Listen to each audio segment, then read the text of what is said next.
My wife calls me at the same time every night when I was on a work trip and asks, "Are you alone?" If I say yes, she hangs up. If I say no, she insists on knowing who's with me. Last night, I lied and told her I was alone. I never imagined that it would save me. The hotel phone rang at exactly 11:47 p.m. I knew it was her before I even looked at the screen. My wife had a precision about these things that bordered on the supernatural.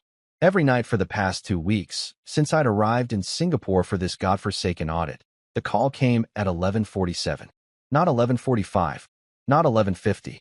11:47 p.m. Singapore time, which meant she was calling at 10:47 a.m. her time, probably sitting in our sunlit kitchen in Portland, coffee going cold in her favorite mug, the one I'd brought her from Tokyo 3 years ago. I let it ring twice before answering. A small rebellion, meaningless but mine. "Hey, babe," I said, trying to sound tired but not too tired, present but not defensive. "Are you alone?" 4 words.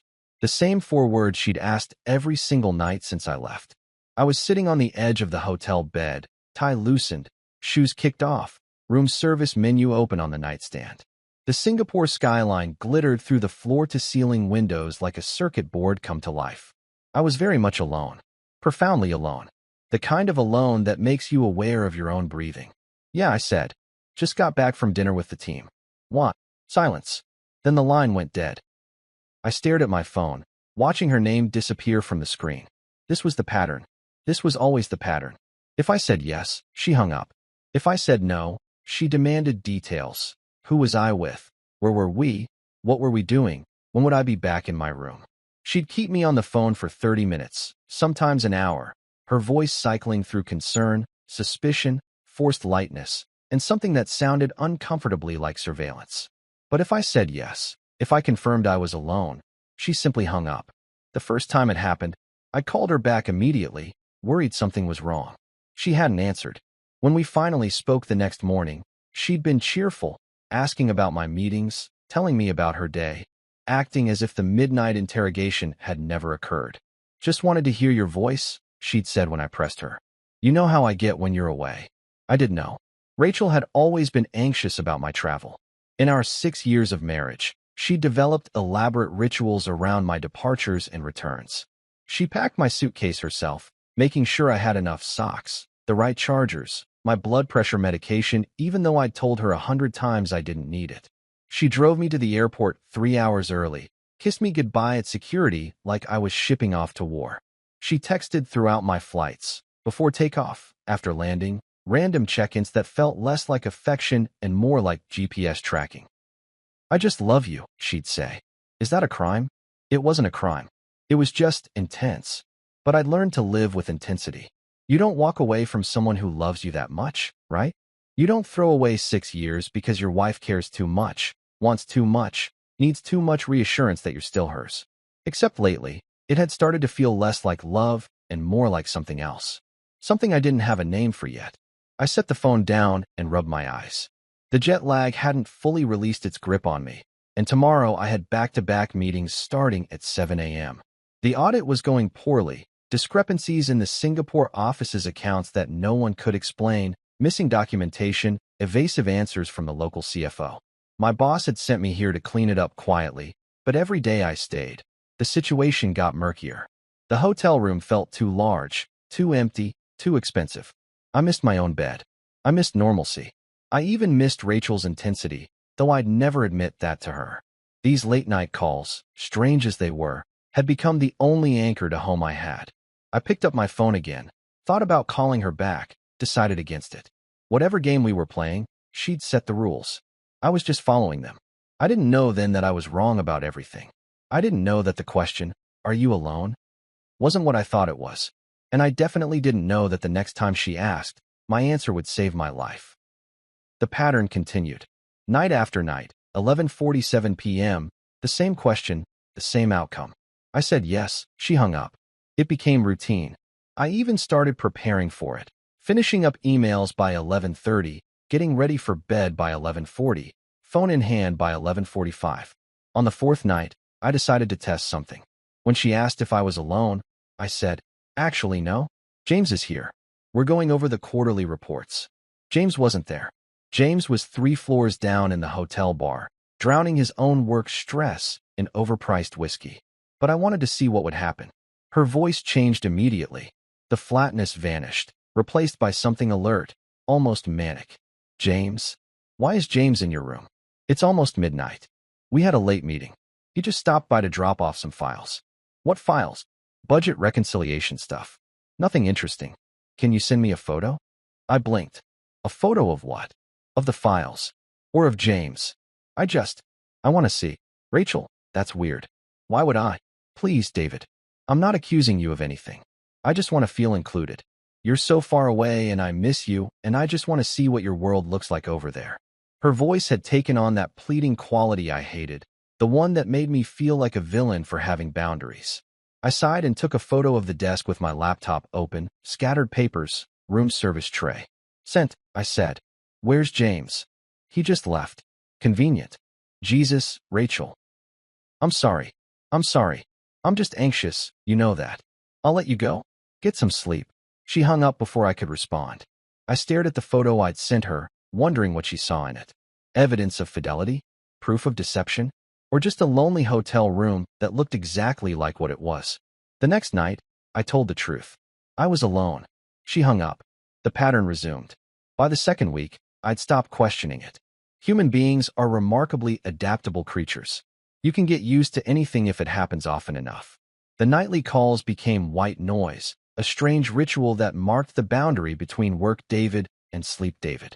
I focused on the audit instead. That's where the real mystery lay. The Singapore office had been profitable for 3 years running, at least on paper. But the deeper I dug, the more inconsistencies I found. Payments to vendors that didn't exist. Expense reports from employees who'd left the company months ago. Wire transfers to offshore accounts with vague descriptions like consulting fees and operational costs. Someone was stealing from the company. The question was who, and how much, and whether I'd uncover it before whoever was responsible realized I was onto them. I spent my days in conference rooms with fluorescent lighting and whiteboards covered in numbers. I spent my evenings reviewing files, cross-referencing documents, building a case that grew more damning by the hour. The local CFO, a man named Marcus Chun who wore expensive suits and smiled too much, kept assuring me everything was above board. Just some accounting errors, nothing to worry about. But I worried. I worried a lot. And then, on a Tuesday night, something changed. I was having dinner with the audit team, myself, James, and 2 analysts from the New York office, Priya and Tom. We'd gone to a hawker center near Chinatown, sitting on plastic stools at a folding table, eating noodles that cost $3 and tasted like heaven.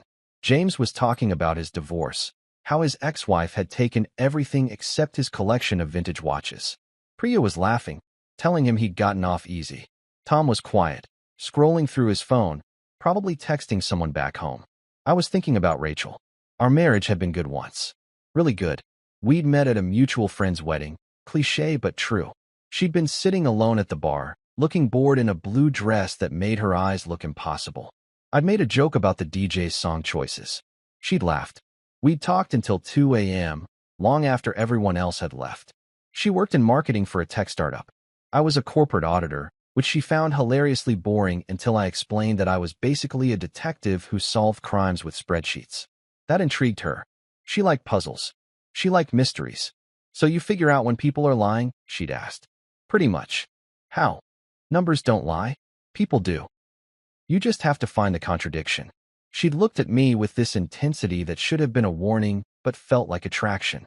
That's hot, she'd said. We'd gotten married 18 months later. Small ceremony, just family and close friends. Honeymoon in Thailand. She'd quit her job to freelance so she could travel with me more. It had seemed romantic at the time. Now, sitting in a hawker center in Singapore, watching James laugh about his ex-wife's collection of his Rolexes, I wondered if I'd mistaken intensity for compatibility. If I'd confused being wanted with being loved. My phone buzzed. 11:47 p.m. That her? James asked, nodding at my phone. Yeah. The nightly check-in? I'd mentioned the calls to James one night after too many beers. He'd looked concerned, but hadn't said much. Now he was watching me with something like pity. You should answer around people sometimes, Priya said. She'd been listening. See what happens. I know what happens. She asks who I'm with. So tell her. And then she asks for photos, details, background noise. It's easier to just say I'm alone. Tom looked up from his phone. That's kind of fucked up, man. It's just how she is. Still fucked up. The phone stopped ringing. I'd missed the call. Immediately, she called back. Answer it, James said. We'll be quiet. I don't know why I listened to him. Maybe I was tired of the pattern. Maybe I wanted to prove something to myself, or to them, or to her. Maybe I just wanted one honest moment in a sea of surveillance. I answered, Hey, sorry, I was at dinner. Are you alone? Her voice was strange, tight, urgent. I looked at James, at Priya, and Tom watching me. No, actually, I'm still with the team. Silence. Not the usual silence, but something heavier. Who? James, Priya, Tom. We're at a hawker center near the hotel. David. Her voice cracked. I need you to say you're alone. What? Please. Just say you're alone. Say it right now. Rachel, I don't understand. Say. You're alone. The fear in her voice was real. Not manufactured, not performed, not the anxious wife routine I'd grown accustomed to. This was something else. Something primal. James was watching me, concerned now. I'm alone, I said, even though I wasn't. She let out a breath that sounded like relief, like salvation. Okay. Stay on the line. Don't hang up. I need you to listen to me very carefully. My heart was hammering. What's going on? Remember when I asked you to update your life insurance? 3 months ago. Yeah, you said we needed better coverage. I lied. I didn't increase your coverage. I changed the beneficiary. The world tilted slightly. What are you talking about? I made myself the sole beneficiary. $3 million, David. If you die while traveling for work, I get $3 million. The noodles in my stomach turned to lead. Rachel. But that's not all. I met someone. His name is Marcus. He works in Singapore. We've been planning things. Marcus Chun, the CFO I'd been investigating. Marcus Chun. I asked and watched James's eyes go wide. Yes. How did you? Never mind. David, listen to me. We were supposed to meet tonight. He was supposed to take you somewhere after dinner. A private bar, somewhere isolated. There was going to be an accident. A robbery. Something that looked random. My hands had gone numb. You're saying? I'm saying I was going to have you killed. We were going to have you killed. That's why I called every night. That's why I asked if you were alone. I needed to know where you were, who you were with, if you'd be an easy target. I couldn't breathe. Couldn't think. But I can't do it, she said, and she was crying now. I thought I could. I thought I wanted this. The money, the freedom, Marcus, all of it. But every night when I called, and you said you were alone, I knew you were telling the truth. You were always telling the truth, David. Even when I wanted you to lie, even when I was testing you. You just kept being you. Priya had her phone out, recording. Tom was typing something. James had gone pale. Tonight was supposed to be the night, Rachel continued. Marcus said you'd be alone after dinner. He said it would be quick, clean. But when you said you weren't alone, when you said you were with your team, I realized I couldn't let it happen. I couldn't let him hurt you. Where is he now? I asked, my voice hollow. I don't know. I called him 20 minutes ago and told him it was off. He didn't take it well. David, you need to get somewhere safe. You need to. The line went dead. Not because she hung up. The call just ended. I looked at my phone. No signal. David, James said slowly. We need to leave. Right now. That's when I saw him. Marcus Chun, standing at the edge of the hawker center, watching us. He was 50 feet away, wearing a dark jacket, hands in his pockets. Our eyes met across the crowded food stalls, through the steam and the noise and the fluorescent lights. He started walking toward us. Go, I said. Everyone go. We ran. The thing about running for your life is that it doesn't feel cinematic. There's no soundtrack, no slow-motion sequences, no witty one-liners. There's just adrenaline and terror and the absurd practical concerns that flood your brain even in crisis. Did I pay for dinner? Where's my wallet? Why are these shoes so uncomfortable for running? We scattered like a flock of birds, splitting up instinctively.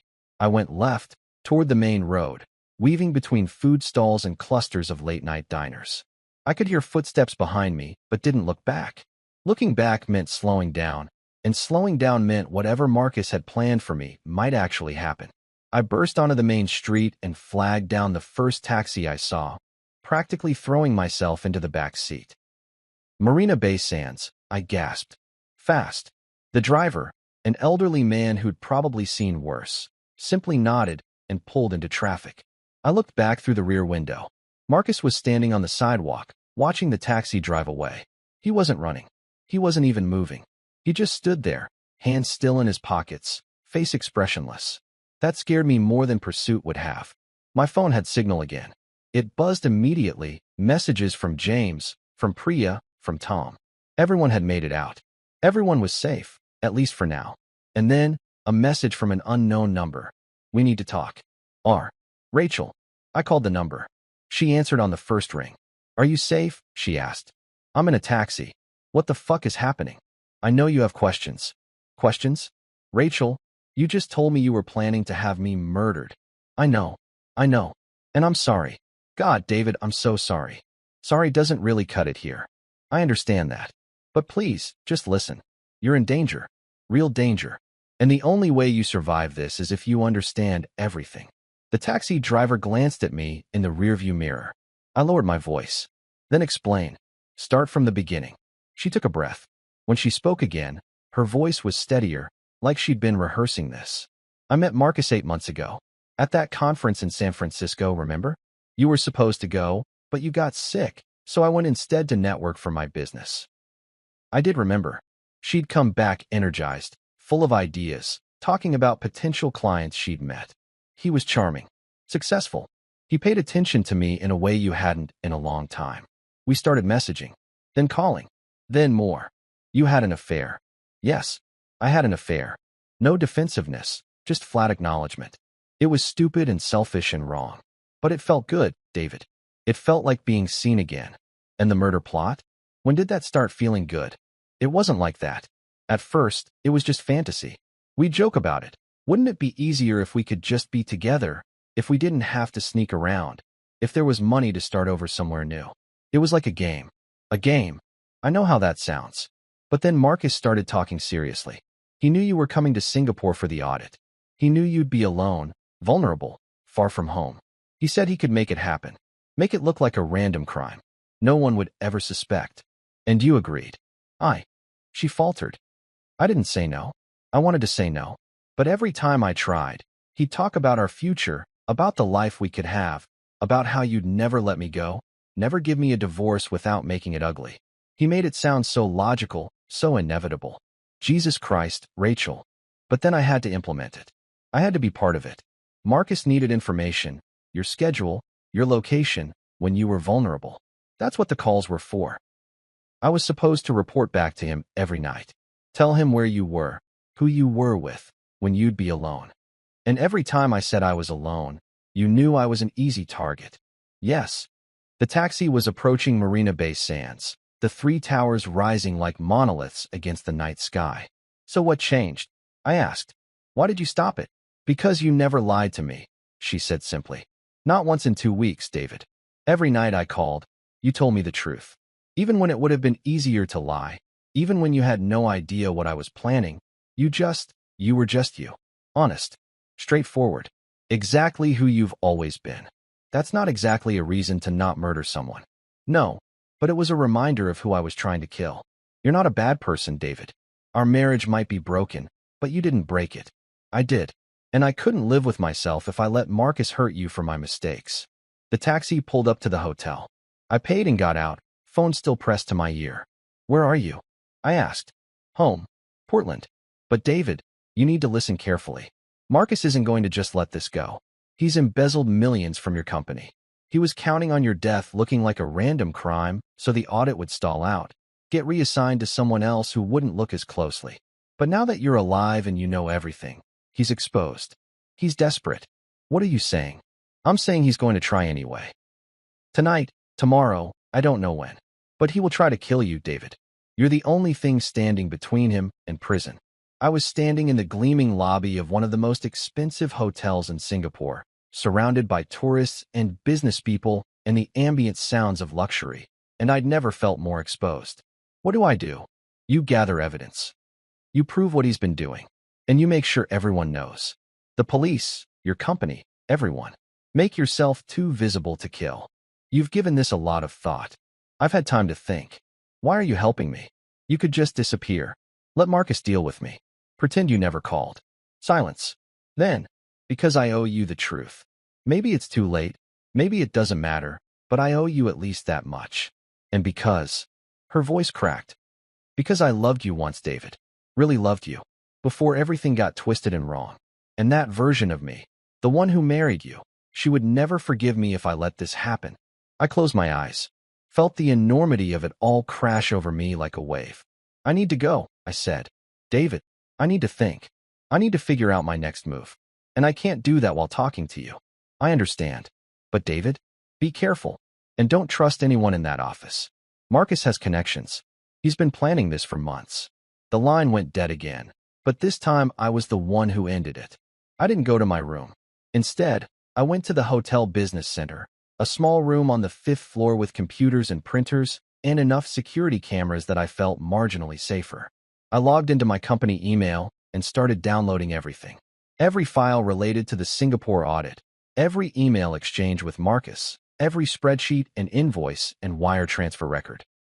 I uploaded it all to a secure cloud drive, sent copies to my personal email, even printed out the most damaging documents. Then I started building a timeline. Marcus had joined the company 4 years ago, hired to turn around the struggling Singapore office. He'd succeeded, on paper. Revenue had increased by 40%. Profit margins had improved. The office had expanded from 20 employees to 50. But the numbers didn't add up. The revenue growth was real, but the expenses were inflated. Vendor payments that should have been tens of thousands were hundreds of thousands. Consulting fees paid to companies that existed only as shell corporations registered in tax havens. Travel expenses for employees who never traveled. Marcus had been skimming money from the beginning, hiding it behind the legitimate growth of the office. He was good. I had to give him that. The fraud was sophisticated, layered, designed to be invisible unless you knew exactly what to look for. And I did. I'd been hired precisely because I knew what to look for. By 3 a.m., I had enough evidence to end Marcus's career and probably send him to prison. The question was what to do with it. If I went to the police, I'd be tied up in Singapore for weeks, maybe months. And Marcus would know immediately. He'd have time to flee, to destroy evidence, to hurt me before I could hurt him. If I went to my company, they want to handle it internally first. Corporate investigations moved slowly. Too slowly. I needed a third option. Something immediate and public that would protect me by making Marcus's crimes impossible to ignore. I thought about Rachel's advice. Make yourself too visible to kill. That's when I remembered the press conference. Our CEO had scheduled a media event for Thursday, 2 days away, to announce the expansion of our Asian operations. It was supposed to be a celebration, a victory lap. Media would be there. Investors, analysts, government officials. Perfect. I drafted an email to my boss, attaching every document I'd compiled, explaining everything. The fraud, the murder plot, all of it. I scheduled it to send automatically at 8 a.m. Singapore time, 2 hours before the press conference. If anything happened to me before then, the email would still go out. The truth would still come to light. It wasn't a perfect plan, but it was something. I left the business center and returned to the lobby, where James was waiting for me, sitting in an armchair with a cup of coffee and a concerned expression. You okay? He asked. Not even a little bit. Want to talk about it? I sat down next to him and told him everything. The affair, the insurance policy, the murder plot, Marcus's embezzlement, Rachel's confession. All of it. James listened without interrupting, his expression cycling through shock, anger, and disbelief. When I finished, he was quiet for a long moment. That's the most fucked up thing I've ever heard, he said finally. Yeah. What are you going to do? I'm going to expose him. Thursday, at the press conference. I'm going to stand up in front of everyone and show them exactly what Marcus has been doing. That's risky. Being here at all is risky. Fair point. He drained his coffee. You need backup? What? For Thursday. You need backup. Someone to watch your back. Make sure you make it to that press conference alive. He smiled grimly. I'm volunteering. James, you don't have to. Shut up. You're my friend. And more importantly, you're the only person in this company who knows how to expense reports properly. Can't let Marcus kill you over paperwork. Despite everything, I laughed. It felt good, that laugh. Like remembering I was still human, still capable of joy even in the midst of chaos. Thank you, I said. Don't thank me yet. We've still got to survive the next 48 hours. I didn't sleep that night. Every sound in the hotel hallway made me jump. Every notification on my phone sent my heart racing. I kept the lights on, the door double-locked, a chair wedged under the handle like I was in a bad thriller. Around 4 a.m., I gave up on even trying to rest. I took a shower, too long, too hot, trying to wash away the feeling of being watched, and got dressed. Business casual, like it was a normal workday. Like my wife hadn't just confessed to planning my murder. My phone buzzed.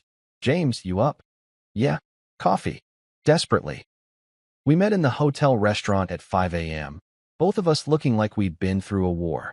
Priya and Tom joined us 20 minutes later. We sat at a corner table, speaking in low voices, probably looking like exactly what we were, conspirators planning a counter-conspiracy. I've been thinking, Priya said. She had her laptop open, several browser tabs visible. If Marcus is desperate enough to kill you, he's desperate enough to monitor you. Phone, email, hotel cameras, all of it. So I should assume I'm being watched. Exactly. Which means we need to be smart about this. No more emails from your company account. No more calls from your phone that mention the evidence or the plan. Tom leaned forward. I have a friend who works in cybersecurity. White hat hacker type. If you want, I can have him check your phone, your laptop, make sure there's no spyware. Do it, I said. Tom pulled out his phone and started typing. Within minutes, he had a video call going with a guy named Derek who looked exactly like you'd expect. Early 30s, energy drinks, aggressive keyboard clicking. Send me your devices, Derek said. I'll run diagnostics remotely. It took him less than an hour to find it. You've got 3 separate pieces of spyware on your phone, Derek said, his face pixelated on Tom's phone screen. One tracks your location, one monitors your calls and texts, one gives remote access to your camera and microphone. Sophisticated stuff. Definitely not off the shelf. Can you remove it? I can. But here's the thing. Whoever installed this will know the moment I do. They'll get an alert that the connection dropped. You'll lose the element of surprise. James and I exchanged glances. What if we don't remove it? I asked. What if we use it? Use it how? Feed them false information. Make them think I'm where I'm not. Make them think I know less than I do. Derek grinned. Now you're thinking. Yeah, I can do that. I can spoof your location, intercept and modify texts before they send, make your phone lie for you. It'll take some setup, but it's doable. How long? Give me 4 hours. And I'll need physical access to your phone. Tom can bring it to you. Works for me. But listen, Derek's expression turned serious. This is serious spy shit. Like actual espionage level stuff. You're sure you want to go down this road? I thought about Marcus Chin standing in that hawker center, watching me with dead eyes. I thought about Rachel's voice on the phone, cracking with genuine fear. I thought about the $3 million insurance policy I hadn't known existed. I'm sure, I said. While Tom was gone, James, Priya, and I moved to a different hotel. Nothing fancy, a mid-range business hotel in a different district, registered under James's name, paid in cash. We took separate taxis, different routes, arrived at different times. Paranoia, maybe, but justified paranoia. In the new hotel room. Smaller, darker, smelling faintly of cigarettes despite the no-smoking sign, we set up a war room. Priya had brought a portable printer. James had a stack of manila folders. I had my laptop, now scrubbed clean by Derek's tools, connected to the internet via a VPN routed through 3 different countries. We printed out everything. Financial statements, wire transfers, email chains, corporate registrations for Marcus's shell companies. We organized it chronologically, built a narrative that anyone could follow. The story went like this. Marcus Chun was hired to turn around the Singapore office. He did, legitimately, for the first year. But then he'd gotten greedy. He'd started creating fake vendors, billing for services that were never rendered. Small amounts at first, 10,000 here, 20,000 there. Enough to be noticeable if you looked, but not enough to trigger automatic audits. As the office grew and revenue increased, so did Marcus's theft. He'd expanded his scheme, creating more elaborate frauds. He'd bill for consulting services from companies he secretly owned. He'd inflate travel expenses and pocket the difference. He'd even convinced the company to hire his brother-in-law as a contractor, paying him twice the market rate for work that may or may not have ever been completed. Over 3 years, Marcus had stolen approximately $7 million. And then I'd been assigned to audit the office. Marcus had known immediately that I'd find the discrepancies. He was smart enough to understand that his scheme couldn't survive scrutiny. So he'd done what desperate people do. He'd tried to eliminate the threat. Enter Rachel. She was the perfect accomplice. My wife, my insurance beneficiary, someone with access to my schedule and location. She could feed him information, help him plan, and when I was dead, she'd collect the insurance money and disappear with him. Clean, simple, mutually beneficial. Except Rachel had backed out. And now Marcus was improvising. The question, Priya said, studying the documents spread across the hotel bed, is what he's going to do next. He'll try again, I said. He has to. I'm the only person who knows enough to destroy him. So we need to make sure you're never alone, never vulnerable. And we need to keep moving, James added. Different hotels, different locations. Make it harder for him to track you. My phone buzzed, the phone that Marcus was secretly monitoring. A text from Tom. Derek says it's ready. He's made some modifications you'll like. I called Tom using Priya's phone. He answered immediately. How does it work? I asked. Derek installed a secondary OS that runs in the background. To Marcus's spyware, everything looks normal. Your real location, your real messages, your real calls. But you'll have a hidden interface where you can override all of that. You can make your phone say you're at the office when you're at a hotel. You can send fake text messages that Marcus sees, but the real recipient doesn't. It's basically a lying machine. That's amazing. Derek wants me to remind you this is super illegal, and he was never involved. Tell Derek I owe him. He says he prefers payment in Bitcoin and pizza. We got my phone back an hour later. Derek had been thorough. The interface was intuitive, a simple toggle in the settings that switched between real mode and deception mode. In deception mode, I could script my entire digital life. I immediately sent a fake text to James, heading to the office for a few hours. Meeting with Marcus at 2 p.m. to go over some final questions. James's phone, sitting on the hotel bed next to mine, didn't buzz. The message never arrived. But on my screen, it showed as delivered. Marcus's spyware was seeing exactly what I wanted it to see. This is incredible, I said. This is terrifying, Priya corrected. But useful. The next 24 hours were a careful choreography of deception. I used the fake location feature to make Marcus think I was following my normal routine. Office in the morning, lunch meetings, back to the hotel in the evening. In reality, I was never where my phone said I was. I was moving between hotels, meeting with James and Priya in coffee shops and shopping malls, anywhere public enough to be safe, but private enough to plan. We refined the presentation I'd give at the press conference. Kept it simple. I'm David Reeves, Senior Auditor for Company. I've uncovered significant financial fraud in our Singapore office. Here is the evidence. Then distribute the documents to every reporter in the room. No drama, no accusations, just facts. Let the evidence speak for itself. James had arranged for additional security, hired a local firm to post guards at the press conference venue. Make sure no one could access the building without proper credentials. It cost a fortune, but his company card could handle it. We'd sort out the expense reports later. If there was a later. On Wednesday night, I received a message from Rachel. Not on my compromised phone. She'd texted Priya's phone, knowing I'd see it. Marcus knows something is wrong. He's been calling me, asking why you're being evasive, why you're not returning his messages. He's getting paranoid. I typed back. Good. Let him panic. David, please be careful. I know I have no right to ask anything of you, but please. I don't want you hurt. A little late for that. I know. I'm sorry. For what it's worth, I've given the police everything I have. Recordings of our conversations, text messages, the insurance documents. If anything happens to you, Marcus won't get away with it. That's not as comforting as you think it is. I know. I stared at Priya's phone, at Rachel's messages, trying to reconcile this version of my wife with the one I thought I knew. The woman who packed my suitcases and drove me to the airport and called me every night wasn't gone. She was still there, somewhere beneath the betrayal and the guilt. But I couldn't think about that now. I had to focus on survival first, reconciliation later. If there was a later. Thursday morning arrived with the kind of heavy, oppressive heat that Singapore is famous for. I woke up in my third hotel in as many days. This one near Orchard Road. Paid for with cash, registered under a fake name that James had somehow procured. The press conference was scheduled for 10 a.m. It was 6:47 a.m. I showered, dressed in my best suit, checked my phone. Derek's modifications were still working perfectly. According to the location tracker, I was at the Marina Bay Sands, probably having breakfast.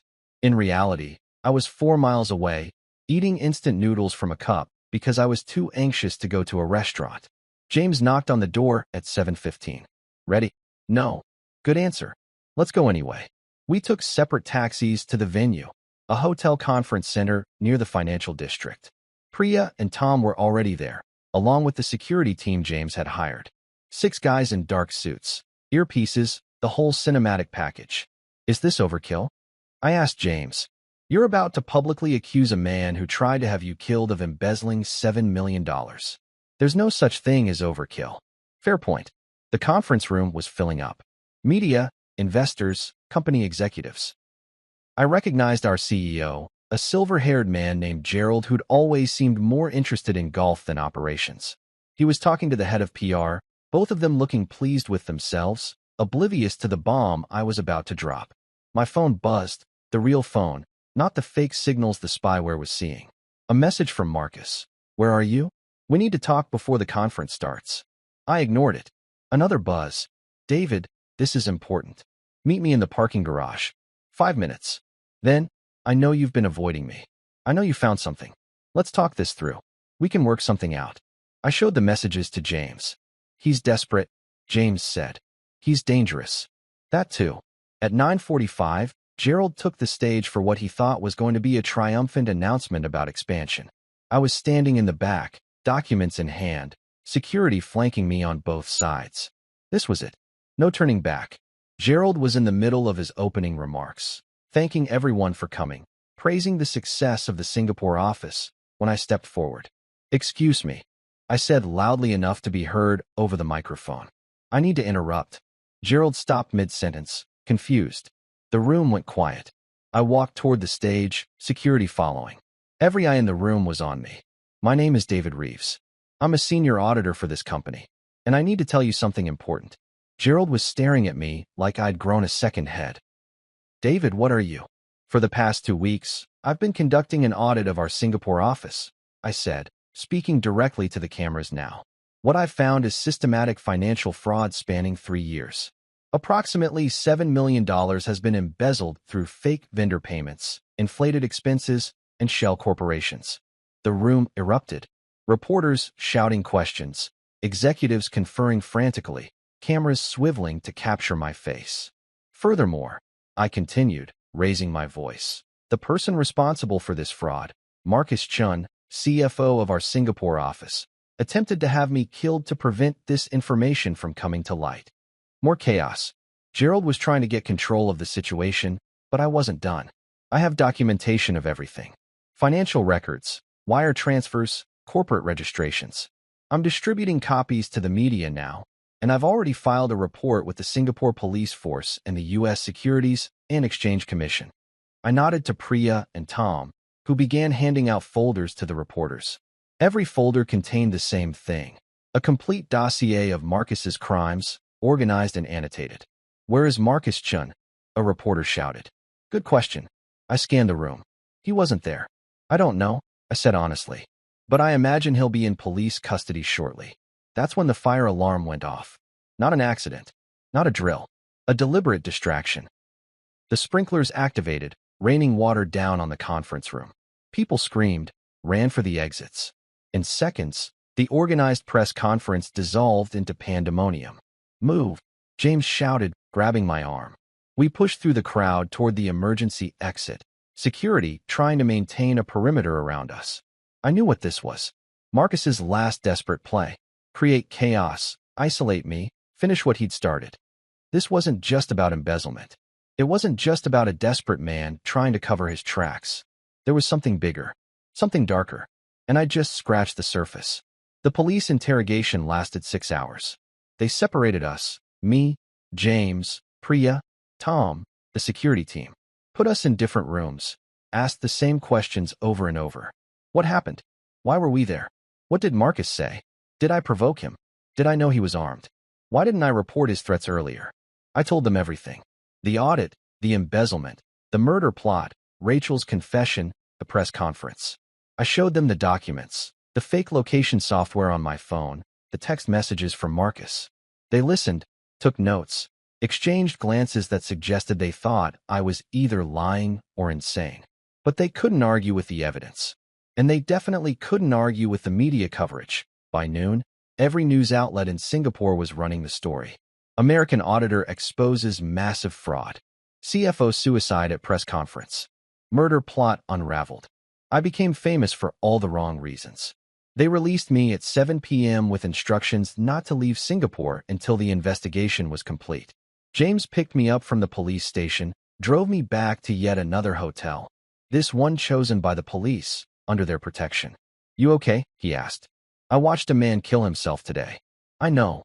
I can't stop seeing it. The gun. The blood. His face right before he pulled the trigger. That's going to stay with you. Probably for a while. You should talk to someone. A therapist, I mean. Maybe." We drove in silence for a few minutes. "The company's in full crisis mode," James said eventually. "Gerald's been on the phone with lawyers all day. They're initiating a full internal investigation, suspending the entire Singapore office until they figure out how deep this goes." Marcus said he owed people, that the money wasn't his to keep. "Yeah, the police are looking into that. They think he might have been involved with organized crime. Laundering money, maybe. Using the company as a front." Jesus. Gets worse. They found evidence he was working with at least 3 other employees. It wasn't just him. It was a whole network. I closed my eyes, leaned my head back against the seat. How did I not see this? You did see it. That's why you're still alive. Fair point. My phone rang. The real phone, clean now, all spyware removed. "Rachel." I almost didn't answer, but something made me pick up. "Hey," I said. "I saw the news. Are you okay?" "Physically, yes. Otherwise, no. I'm so sorry, David. I'm so sorry. This is all my fault. Not all of it. Marcus made his choices. You made yours. I made mine. I've been talking to the police here. They have detectives who want to interview me about everything. I told them I'll cooperate fully. Good. And I've filed for divorce. I know that's probably what you want. I thought about that. Did I want a divorce? 2 weeks ago, I would have said no. I would have said our marriage was worth fighting for, worth saving. Now, I didn't know what I wanted. "We can talk about that later," I said. "Right now, I just need time to process everything." "I understand." "David." "Yeah. For what it's worth, I meant what I said. About still loving the person you were. The person I married." Past tense. "Yeah, past tense." We hung up. I stared at my phone, at her name disappearing from the screen, and felt something crack inside my chest. Not heartbreak. Not quite. More like the sound of something already broken finally acknowledging it was broken. I stayed in Singapore for another week. The investigation expanded, revealing layers of corruption I'd never imagined. Marcus had been working with a regional crime syndicate, laundering money through the company, using legitimate business operations to hide illegal funds. He'd been in over his head from the start. The embezzlement I'd uncovered wasn't theft, it was debt repayment. He'd borrowed money from people who didn't take no for an answer, used company funds to pay them back, created elaborate schemes to hide the missing money. When I'd shown up to audit the office, I'd threatened his entire operation. If I exposed the fraud, the syndicate would know he'd been caught. They'd assume he was cooperating with police. They'd kill him. So he tried to kill me first. And when that failed, when I'd exposed him publicly, he'd chosen suicide over facing what was coming. The police found more evidence in his apartment. Names, addresses, financial records linking him to organized crime in 3 countries. They arrested 6 people in connection with the money laundering operation. Froze accounts containing over $20 million. My company, meanwhile, was dealing with its own fallout. Stock price down 15%. Multiple lawsuits filed. Gerald resigned under pressure. The board appointed an interim CEO and promised a complete overhaul of their financial oversight procedures. I was offered a promotion, head of global audit, doubled salary, corner office in New York. They wanted to make me the face of their reform efforts, proof they were taking this seriously. I turned it down. "Why?" James asked when I told him. "Because I'm done," I said. Done with corporate life, done with travel, done with missing what matters while I chase numbers on spreadsheets. "So what will you do?" I don't know yet. But I have $3 million in life insurance money I won't need to die to collect. Rachel signed it back over to me as part of the divorce settlement. I have time to figure things out. Lucky you. Yeah, lucky me. I flew back to Portland on a Tuesday. The house was empty. Rachel had moved out, taking only what she needed, leaving the rest. Her clothes were gone from the closet. Her toiletries cleared from the bathroom. The kitchen showed no signs of her morning coffee ritual. It was like living in a museum of my own life. I spent the first week just existing, sleeping irregular hours, eating whatever was in the fridge, watching the news coverage of the scandal slowly fade from headlines. The media moved on to other stories, other scandals. My 15 minutes of fame evaporated. Good. James called every few days to check in. Priya sent care packages, books about trauma, meditation guides, a stress ball shaped like a spreadsheet. Tom stayed in Singapore to help close out the audit, texting me occasional updates about the investigation. Rachel and I communicated only through lawyers. The divorce was straightforward, no kids, no major assets to divide, both of us wanting it over quickly. She moved back to California, near her parents, started seeing a therapist, sent me a letter, handwritten, apologizing again and explaining she was working to understand why she'd done what she'd done. I never responded to the letter. What was there to say? Months passed. Fall turned to winter. I sold the house, bought a smaller place closer to downtown. Started running again, something I hadn't done since college. Began seeing a therapist of my own, working through the trauma of almost being murdered by my wife's lover. It was messy and difficult and necessary. One day, I was having coffee at a local shop when I saw her. Not Rachel, someone else. A woman about my age, sitting alone at a corner table, reading a book. She had dark hair and an easy smile, and when our eyes met, she didn't look away immediately. I walked over. Hi, I said.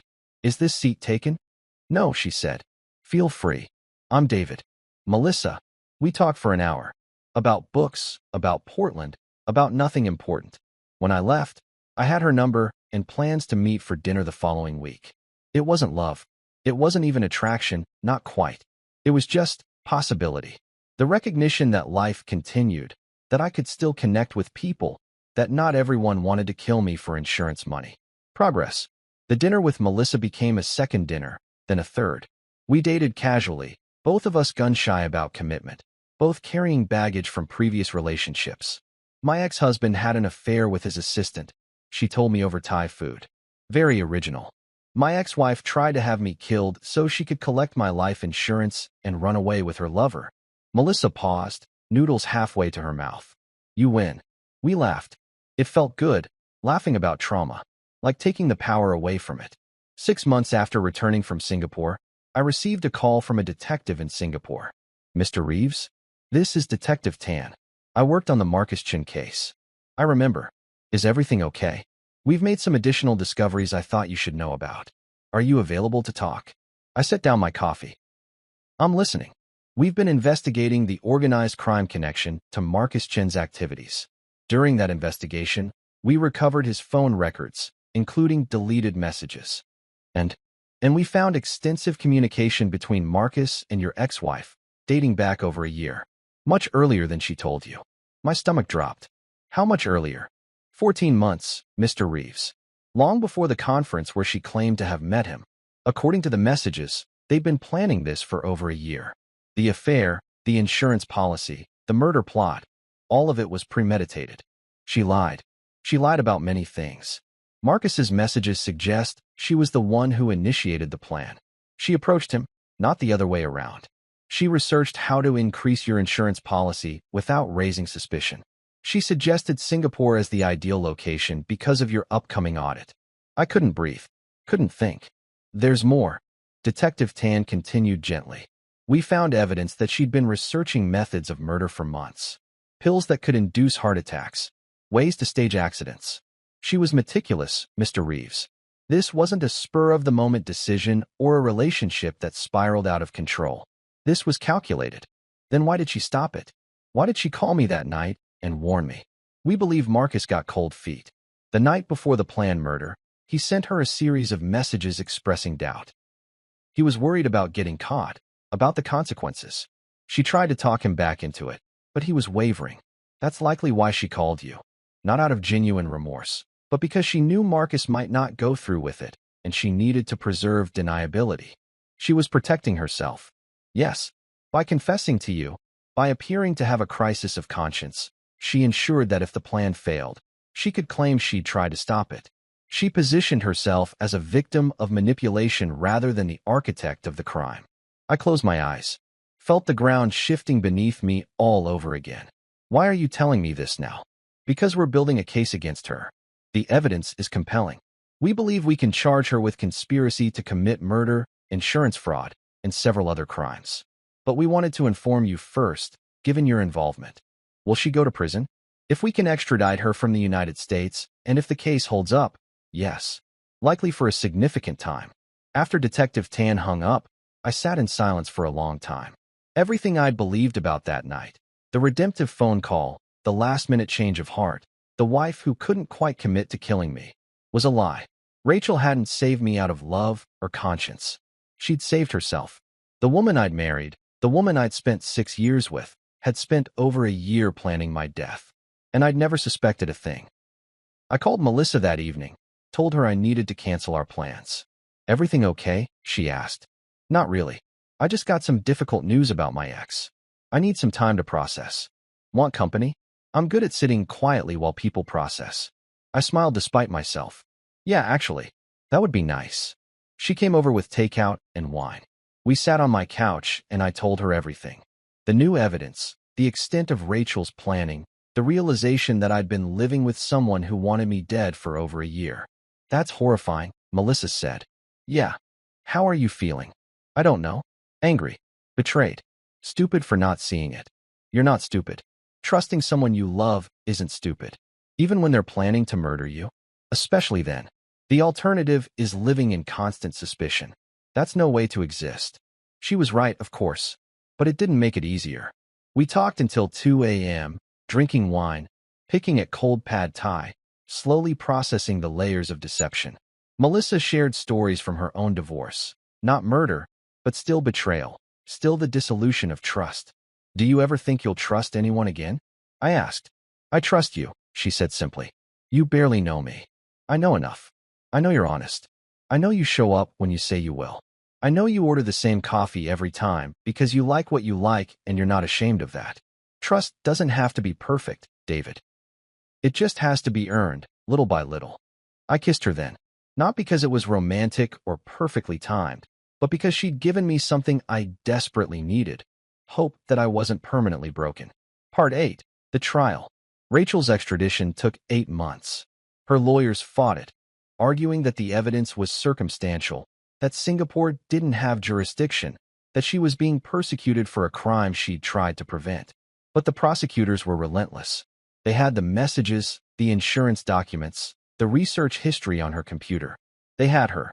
The trial began on a humid August morning in Singapore. I flew over to testify, bringing Melissa with me.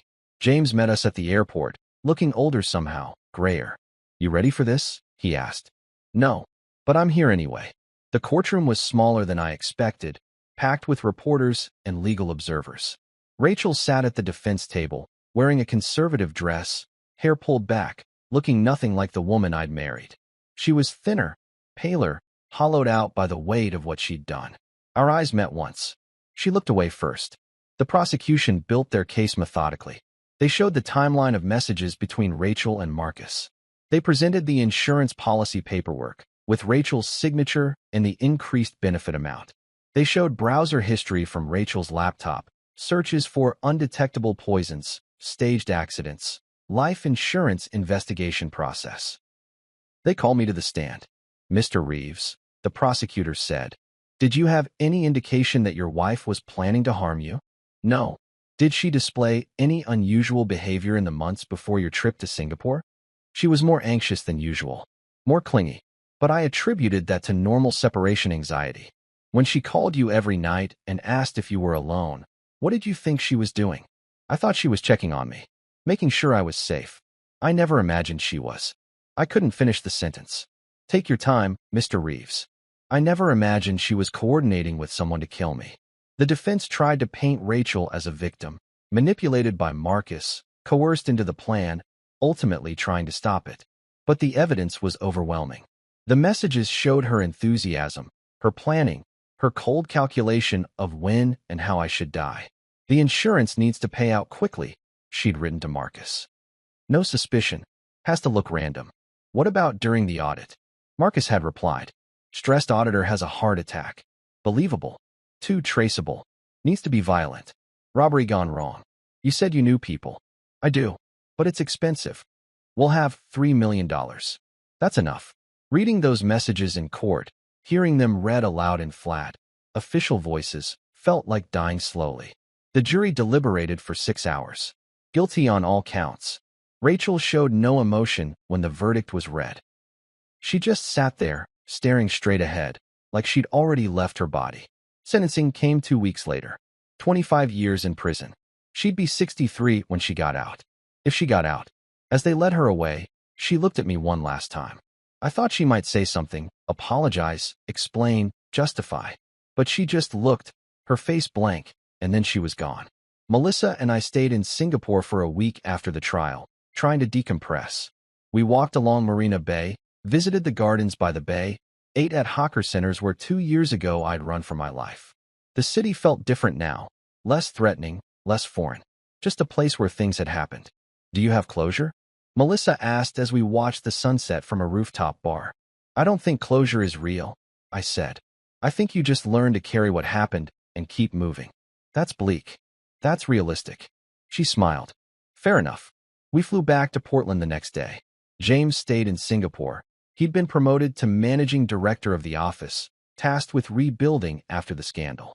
We promised to stay in touch, and unlike most promises made in airports, we meant it. Life resumed. Melissa moved in with me after a year of dating. We got a dog, a rescue mutt named Chaos who chewed furniture and made us laugh. I started consulting independently, doing audit work on my own terms, traveling less, living more. Rachel became a memory. Not a good one, but a memory nonetheless. People ask me sometimes if I'm bitter, if I'm angry, if I hate her. The truth is more complicated. I'm sad mostly. Sad that someone I loved became someone I feared. Sad that 6 years of marriage were revealed to be at least 1 year of planning my death. Sad that I'll never really know which moments were genuine and which were performance.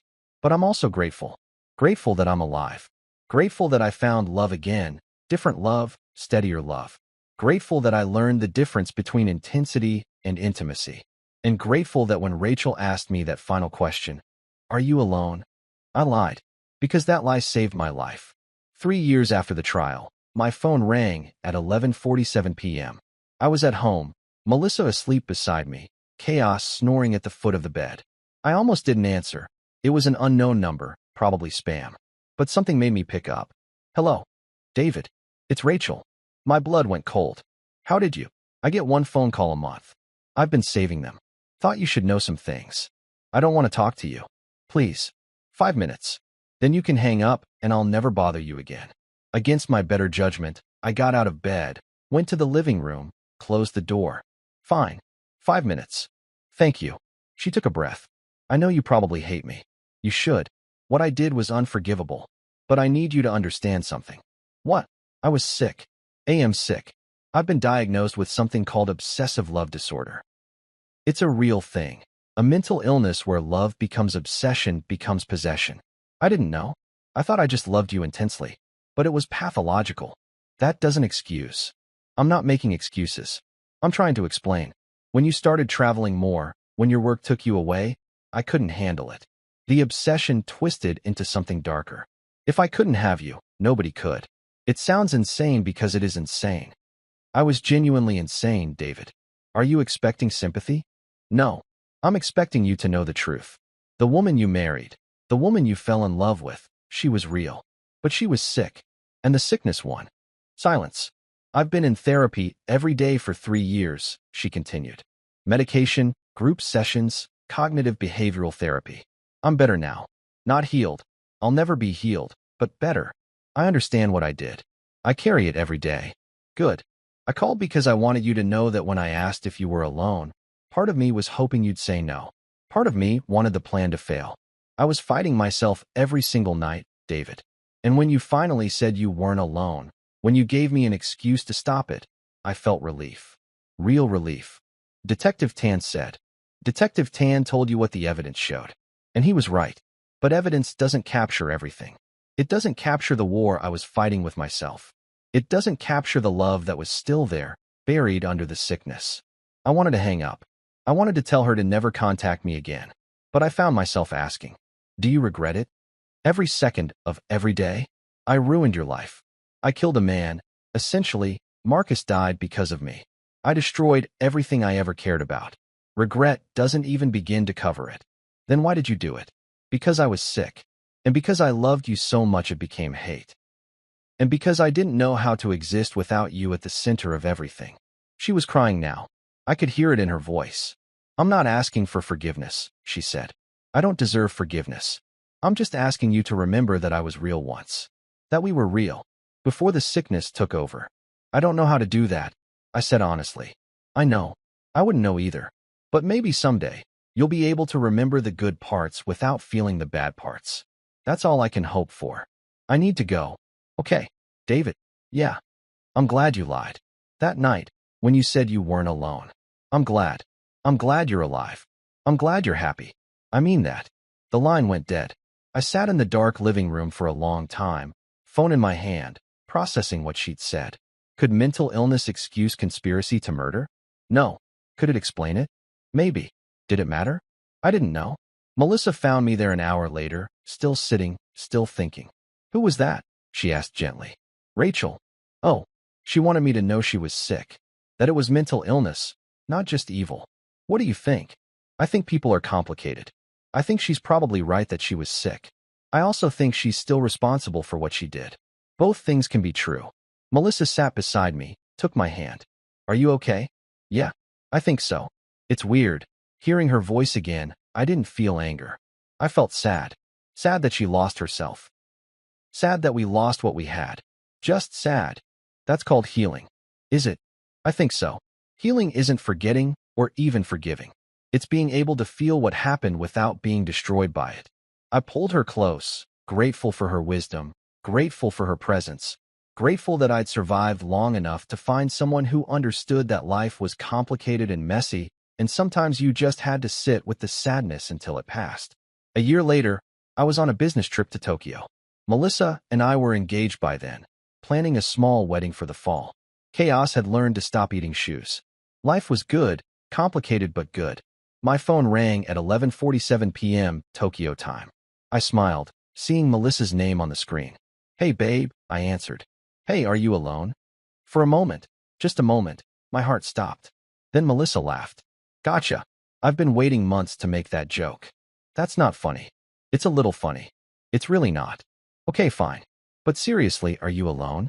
Because if you're not, I need you to be. I have something to tell you. I'm alone. What's up? I'm pregnant. The world stopped spinning. What? I'm pregnant. 12 weeks. I wanted to tell you in person, but I couldn't wait. David, we're having a baby. I sat down on the hotel bed, phone pressed to my ear, feeling tears I didn't know were there sliding down my face. Are you there? Melissa asked. Yeah, I'm here. I'm just wow. Good wow or bad wow? Best wow. Incredible wow. Melissa, that's amazing. We talked for an hour about due dates and baby names and how we'd need to get a bigger place and whether Chaos would be jealous. Normal things. Happy things. Future things. When we hung up, I realized something. Rachel had asked me if I was alone because she wanted to make sure I could be killed. Melissa had asked me if I was alone because she wanted to share joy. Same question. Completely different meaning. That's when I knew I'd really moved on. Not because I'd forgotten what happened, but because I'd learned that the same words could mean different things depending on who was saying them. Trust wasn't naive. It was necessary. And I'd learned to trust again. My son was born on a Tuesday in October. We named him James, after the friend who'd stood by me when everything fell apart. He had Melissa's eyes and my stubborn streak and a cry that could wake the dead. I held him in the hospital, this tiny perfect person, and thought about how close I'd come to never meeting him, never holding him, never existing long enough for him to exist. Rachel's question, are you alone, had been designed to mark me as vulnerable, as killable, as something to be eliminated. But that same question, asked by someone who loved me healthily, had become an invitation to connection, to partnership, to a future I'd almost lost. I never spoke to Rachel again. She was still in prison, serving her sentence, doing her therapy, carrying her regret. Maybe she'd changed. Maybe she'd found peace. Maybe she was still the sick, obsessed person she'd been when she planned my death. I'd never know, and I'd made peace with not knowing. Because closure isn't a destination. It's not something you find at the end of a trial or at the bottom of a phone call. It's something you build, day by day, moment by moment, choosing to move forward even when the past keeps pulling you back. Melissa and I got married when James was 6 months old. Small ceremony, family, and close friends, on a beach in Oregon. It rained. Of course it rained. But we danced anyway, holding our son between us, laughing at the absurdity and beauty of it all. James from the Singapore office flew over for the wedding. He gave a toast about friendship and survival and the importance of good expense report management. Everyone laughed, even though half of them didn't understand the reference. Later, during the reception, he pulled me aside. "You doing okay?" he asked. "Yeah, really okay. Good. You deserve it, you know. The happiness, the family, all of it. Thanks for being there. When it mattered most." That's what friends do. We clinked our glasses together, beer for him, champagne for me, and watched Melissa dance with baby James, her face alight with joy. "You ever think about it?" James asked. "About what would have happened if you'd said you were alone that night?" "Sometimes. But then I remember I didn't say I was alone. I made a choice, even if I didn't know why at the time. And that choice saved my life." Best lie you ever told. Best lie I ever told. Years passed. James grew into a curious, kind kid who loved puzzles and numbers and asking why about everything. We had a daughter 2 years later, Evelyn, named after Melissa's grandmother. Chaos got old and arthritic, but still followed the kids everywhere, patient with their pulling and poking. I kept working as an independent consultant, traveling occasionally, but never for long. Home was too precious to leave unnecessarily. Melissa thrived. She started a nonprofit helping survivors of domestic abuse, using her own experience to guide others through similar trauma. She was brilliant at it, empathetic but pragmatic, understanding but strong. We were happy. Not perfectly happy, nobody is, but genuinely, solidly happy. One night, when James was 8 and Evelyn was 6, my son asked me a question over dinner. "Dad, were you ever scared?" "Of what?" "Of anything. Like really, really scared." I looked at Melissa. She gave me a small nod. "Tell him." "Yeah," I said. "Once, I was on a work trip and something scary happened. Someone wanted to hurt me. I had to be very brave and very smart to stay safe." "Did you get hurt?" "No. I got lucky. And I had good friends who helped me." "What happened to the person who wanted to hurt you?" "They went to prison. They're still there." "Good. Bad people should go to prison." "It's a little more complicated than that, buddy. Sometimes people do bad things because they're sick. They still have to face consequences, but it's sad, not just bad." He thought about that, swirling pasta on his fork. "Are you still scared?" "Not like I was. I learned that you can survive scary things and come out okay. Stronger, even." "Cool," he said, and went back to eating. Later, after the kids were in bed, Melissa and I sat on the porch, watching the stars. "You okay?" she asked. "Talking about that."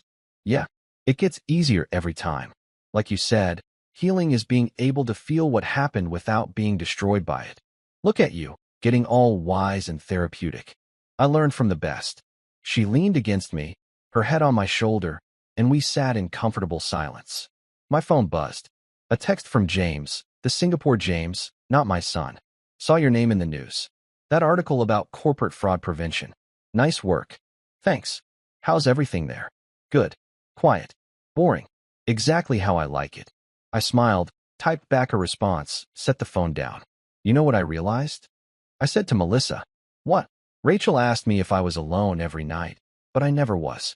Not really. Even when I was by myself in that hotel room, I had James and Priya and Tom. I had my integrity. I had the truth. I was never actually alone. And now I have you, and the kids, and chaos, and a life worth living. I'm surrounded by people who love me for real, not obsessively, not possessively. Just real love. That's beautiful." I stole it from a therapy session. She laughed, swatted my arm playfully. We sat there until late, talking about nothing and everything, making plans for the weekend, debating whether we needed to paint the house, comfortable in the mundane beauty of a life that almost wasn't. On the 10-year anniversary of the Singapore incident, I received one final letter from Rachel. It was brief, written in the measured handwriting of someone who'd had a lot of time to practice patience. David, I'm being released next month.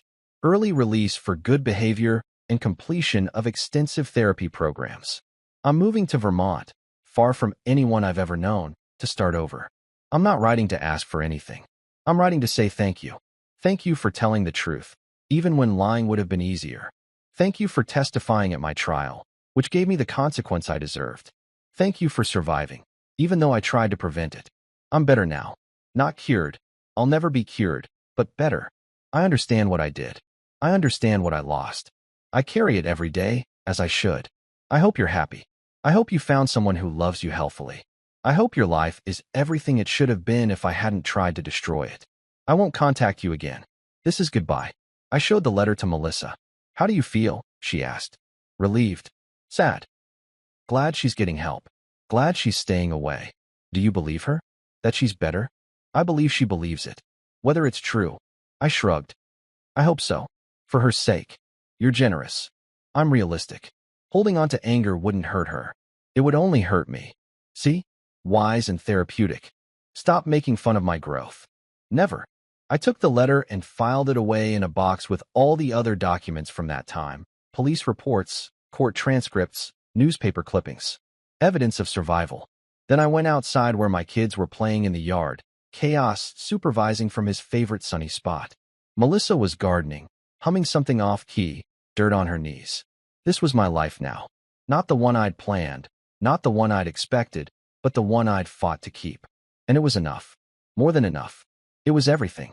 People who know my story sometimes ask, aren't you paranoid now? Don't you worry it could happen again? The answer is complicated. Yes, I'm more cautious. I pay attention to patterns, to inconsistencies, to the small things that don't add up. My professional training in detecting fraud now extends to detecting danger. But no, I'm not paranoid. Because paranoia would mean believing everyone wants to hurt me. And that's not true. Most people are exactly who they say they are. Most love is genuine. Most partners don't plot your murder. What happened to me was an aberration, a statistical outlier, a perfect storm of mental illness and opportunity and greed. It's not the norm. It's the nightmare scenario that makes headlines precisely because it's unusual. So I live my life openly. I trust Melissa. I travel for work when necessary. I don't check my life insurance policy obsessively or interrogate my wife about her daily activities. I simply pay attention. And I remember that the question, "Are you alone?" can mean different things depending on who's asking. When Rachel asked, it was surveillance. When Melissa asks, it's connection. The words are the same. The context is everything. That's the lesson, if there is one. Trust the context, not just the words. Trust the pattern, not just the moment. Trust the person who's earned it over time, not the person who demands it immediately. And if someone asks if you're alone every single night, consistently, obsessively, without good reason, maybe lie.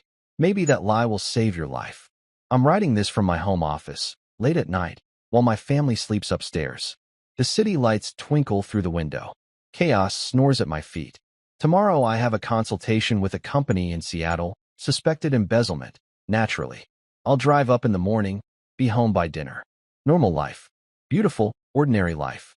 My phone sits on the desk beside me, silent. It's 11:47 p.m. No calls. No questions. No surveillance disguised as love. Just quiet. Just peace. Just the sound of my own breathing and the tap of keys and the distant murmur of a city that kept moving while I learned how to survive. In another universe, I said I was alone when Rachel called. In that universe, I'm dead. Marcus succeeded. Rachel collected the insurance money. She and Marcus fled to wherever people who commit murder flee to. But in this universe, I lied. I said I wasn't alone when I was. And that lie became the truth in the most important way. I wasn't alone. I had friends. I had integrity. I had the stubborn refusal to accept that numbers could lie, that fraud could hide, that death could be disguised as accident. I was never alone. And I'm still not. Melissa appears in the doorway, sleepy-eyed, wearing one of my old t-shirts. Coming to bed, she asks. Yeah, Just finishing something. The story. How did you know? You've been writing it for weeks. I figured tonight you'd finish. What gave it away? The way you've been staring at your phone every night at 11:47, making sure it doesn't ring. She's right, of course. Some patterns die hard. It's not going to ring, she says gently. She's gone. It's over. I know. Do you? I look at my phone one more time, then power it off completely. Yeah, I say. I do. We go upstairs together, checking on the kids, both sleeping soundly, blessedly unaware of the darkness their father once faced. We slide into bed, Melissa curling against me, her breathing evening out into sleep almost immediately. I lie there, wide awake, thinking about questions and answers, truth and lies, love and obsession. And I realize something that makes me smile in the darkness. The best revenge isn't exposure or punishment or watching your enemy suffer. The best revenge is living well, living fully, living loudly enough that the question, "Are you alone?" becomes absurd because the answer is always, obviously, beautifully no. I'm not alone. I'm surrounded by love that doesn't surveil, by trust that doesn't question, by life that doesn't end when someone wants it to. The pattern is broken. The nightmare is over. The story is told. And tomorrow, I wake up to coffee and kids and chaos. The good kind, the living kind, the kind that means you survived long enough to be annoyed by the mundane. Perfect.